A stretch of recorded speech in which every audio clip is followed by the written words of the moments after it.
एक क्वेश्चन है, अगर ओव्यूलेशन 14th डे पे होता है तो उसके पहले कौन से हार्मोन पीक करते हैं? एफएसएच, एलएच, प्रोजेस्टेरॉन या ईस्ट्रोजन? अगर आप कंफ्यूज हो गए तो डोंट वरी, आज के इस लेक्चर में हम लोग हर एक हार्मोन्स का डिटेल फंक्शन समझने वाले हैं, जिससे आपका सारा डाउट क्लियर हो जाएगा। सो चलिए फिर we will start with the lecture. So what is menstrual cycle? Menstrual cycle एक बायोलॉजिकल प्रोसेस है जो फीमेल प्राइमेट्स में ऑल्टरनेट ओवरी से हर महीने एक एग रिलीज करता है, और इस टाइम के दौरान फीमेल में कुछ बायोलॉजिकल चेंजेस होते हैं और साथ ही साथ फीमेल को ब्लीडिंग भी होता है। अब ये फीमेल को ब्लीडिंग क्यों होते हैं, कौन सा हार्मोन इसे कंट्रोल करता है, ये सब हम एक एक करके समझने वाले हैं। So menstrual cycle is under the control of hypothalamus. Hypothalamus एक हार्मोन रिलीज करता है called as gonadotrophin releasing hormone, और ये गोनाडोट्रोफिन रिलीजिंग हार्मोन जाके पिट्यूटरी ग्लैंड पे काम करता है, और इसके रिस्पॉन्स में पिट्यूटरी ग्लैंड दो हार्मोन सिक्रीट करता है, एक है एफएसएच और एक है एलएच। अब यह है कि दोनों हार्मोन साथ में नहीं रिलीज होते हैं, दोनों अलग अलग डेज पे रिलीज होते हैं। सबसे पहला एफएसएच हार्मोन रिलीज होता है। सो चलिए देखते हैं इसका फंक्शन क्या है। फॉलिकल स्टिमुलेटिंग हार्मोन ये डेवलपिंग oocyte के ऊपर फॉलिकल्स को अटैच करना स्टार्ट करता है, जिसकी वजह से फॉलिकल्स का ग्रोथ एंड डेवलपमेंट होता है। एफएसएच हार्मोन की वजह से ये डेवलपिंग फॉलिकल्स कंप्लीटली मेच्योर हो जाते हैं और कन्वर्ट हो जाते हैं इनटू ग्राफियन फॉलिकल। अब ग्राफियन फॉलिकल बनने के पहले जब ये फॉलिकल्स का डेवलपमेंट हो रहा था, उस टाइम पे ये फॉलिकल्स कुछ और हार्मोन्स को रिलीज करते हैं कॉल्ड एज ईस्ट्रोजन। अब ये ईस्ट्रोजन क्या है? ईस्ट्रोजन एक ऐसा हार्मोन है जो एंडोमेट्रियम का ग्रोथ करवाता है। अब ये एंडोमेट्रियम क्या चीज़ है, मैं आपको आगे बताता हूँ। अब जैसे ही फॉलिकल्स ग्राफियन फॉलिकल में कन्वर्ट हो जाते हैं, that is a completely mature हो जाते हैं, उस दिन पे एक और हार्मोन रिलीज होता है कॉल्ड एज ल्यूटिनाइजिंग हार्मोन, और उस डे पे एलएच सर्ज होता है। एलएच सर्ज मतलब एलएच का कॉन्सेंट्रेशन काफ़ी ज़्यादा बढ़ जाता है, जिसकी वजह से ग्राफियन फॉलिकल में से oocyte रिलीज होता है, जिसे हम ओव्यूलेशन बोलते हैं। सो ओव्यूलेशन ल्यूटिनाइजिंग हार्मोन की वजह से होता है। अब जैसे ही ओव्यूलेशन हो गया, ये जो ग्राफियन फॉलिकल है ये कन्वर्ट हो जाता है कॉर्पस ल्यूटियम में, और कॉर्पस ल्यूटियम और एक हार्मोन बनाना स्टार्ट करता है कॉल्ड एज प्रोजेस्टेरॉन। ये प्रोजेस्टेरॉन का भी फंक्शन सेम है, ये भी एंडोमेट्रियम का ही ग्रोथ करवाता है। अब आप बोलोगे सर ये एंडोमेट्रियम क्या चीज़ है? सो चलिए अब वो देखते हैं। सो यूट्रस का सबसे इंटरनल वॉल का लाइनिंग को हम एंडोमेट्रियम बोलते हैं, और ईस्ट्रोजन प्रोजेस्टेरॉन की वजह से ये एंडोमेट्रियम का वॉल का थिकनिंग स्टार्ट होता है, ये वॉल ग्रो करना स्टार्ट करता है। सो आपके दिमाग में क्वेश्चन आएगा कि सर ये एंडोमेट्रियम का वॉल को ग्रो क्यों करवाना है? सो आंसर इज, ओव्यूलेशन के बाद अगर ये oocyte का फर्टिलाइजेशन हो जाता है, तो फर्टिलाइजेशन होने के बाद उसका एंडोमेट्रियम के वॉल पे ही आके इम्प्लांटेशन होने वाला है। मतलब जब उसका डेवलपमेंट होगा तो उसको यहाँ से न्यूट्रिशन चाहिए, और साथ ही साथ वो यहाँ पे अटैच होने वाला है। और अगर ये वॉल वीक रहा तो ये जो जाइगोट रहेगा उसका मिसकैरेज हो जाएगा। इस रीज़न से यहाँ पे एंडोमेट्रियम का ग्रोथ करवाया जाता है। समझे? तो सबसे पहले ईस्ट्रोजन ग्रो करवाता है। ये किसकी वजह से हो रहा है? फॉलिकल्स की वजह से हो रहा है। फॉलिकल्स ईस्ट्रोजन बना रहे हैं, और ईस्ट्रोजन क्या करता है? एंडोमेट्रियम का ग्रोथ स्टार्ट करता है। और दूसरा ग्रोथ, दूसरी बात प्रोजेस्टेरॉन की वजह से होता है। ये प्रोजेस्टेरॉन कौन बनाता है? Corpus luteum. अब फीमेल बॉडी वेट करती है कि ये oocyte का फर्टिलाइजेशन होगा, लेकिन अगर फर्टिलाइजेशन नहीं होता तो कुछ दिन बाद ये कॉर्पस ल्यूटियम कन्वर्ट हो जाता है कॉर्पस अल्बाइकन में, और कॉर्पस अल्बाइकन एक डेड टिश्यू है जो कोई भी हार्मोन सिक्रीट नहीं करता। दैट इज, ये प्रोजेस्टेरॉन भी नहीं बनाता, ना ही ईस्ट्रोजन बनाता है।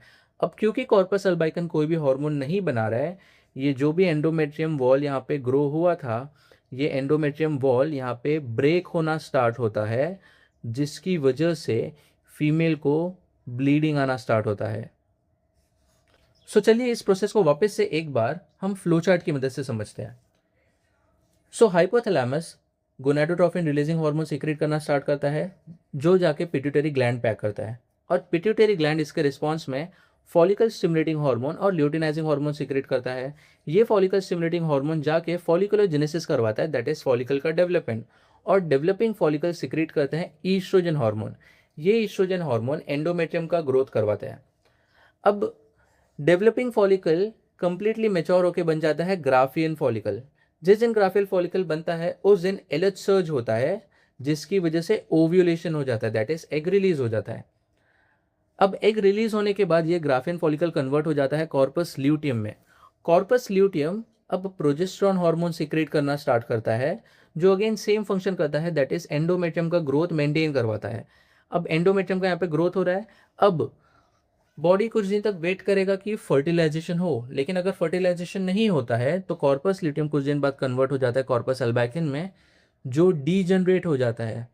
और क्योंकि ये डीजनरेट हो रहा है तो अब ना ही ईस्ट्रोजन सीक्रेट होगा ना ही प्रोजेस्टेरॉन, जिसकी वजह से एंडोमेट्रियम का वॉल जितना थिक हुआ था वो अभी ब्रेक करना स्टार्ट करेगा और फीमेल को ब्लीडिंग होना स्टार्ट होगा।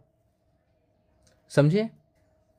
अब ये सेम प्रोसेस मेंस्ट्रुअल साइकिल का एनसीईआरटी में इसे 4 फेज में डिवाइड किया गया है। Menstrual phase, follicular phase, ovulatory phase, secretary phase. अब ये क्या है मैं आपको एक एक करके बताता हूँ। और ये जो आप डायग्राम देख रहे हो, इस डायग्राम में एक साथ 3 चीज़ें बताई जा रही हैं। सबसे पहले मेंस्ट्रुअल साइकिल में यूट्रस में क्या क्या चेंजेस हो रहे हैं, दूसरा ओवरी में क्या क्या चेंजेस हो रहे हैं, एंड तीसरा बॉडी में हार्मोन के लेवल में क्या क्या चेंजेस हो रहे हैं। सो सबसे पहला फेज है मेंस्ट्रुअल साइकिल का, it's menstrual phase. Menstrual phase में फीमेल को लगभग 5 दिन तक ब्लीडिंग होता है। अब ये ब्लीडिंग क्यों हो रहा है मैंने आपको बताया, क्योंकि कॉर्पस अल्बाइकन ना ही ईस्ट्रोजन बना रहा है ना ही प्रोजेस्टेरॉन। अब ईस्ट्रोजन प्रोजेस्टेरॉन नहीं बनने की वजह से एंडोमेट्रियम का वॉल का थिनिंग स्टार्ट हो जाएगा, दैट इज वो ब्रेक होना स्टार्ट हो जाएगा और वॉल टूटने लगेगा। बराबर। फिर मेंस्ट्रुअल फेज के बाद आता है follicular phase. Follicular phase 5th to 13th day तक चलता है और इस टाइम पे फॉलिकुलोजेनेसिस होता है, मतलब फॉलिकल का डेवलपमेंट होता है। अब मैंने आपको बताया था फॉलिकल का डेवलपमेंट किसकी वजह से होगा, एफएसएच हार्मोन।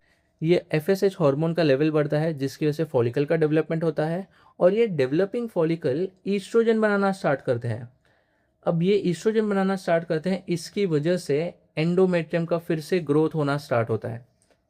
सो फॉलिकुलर फेज में क्या होता है, फॉलिकुलोजेनेसिस होता है और एंडोमेट्रियम का ग्रोथ होना स्टार्ट होता है। फिर थर्ड फेज है ओव्यूलेटरी फेज।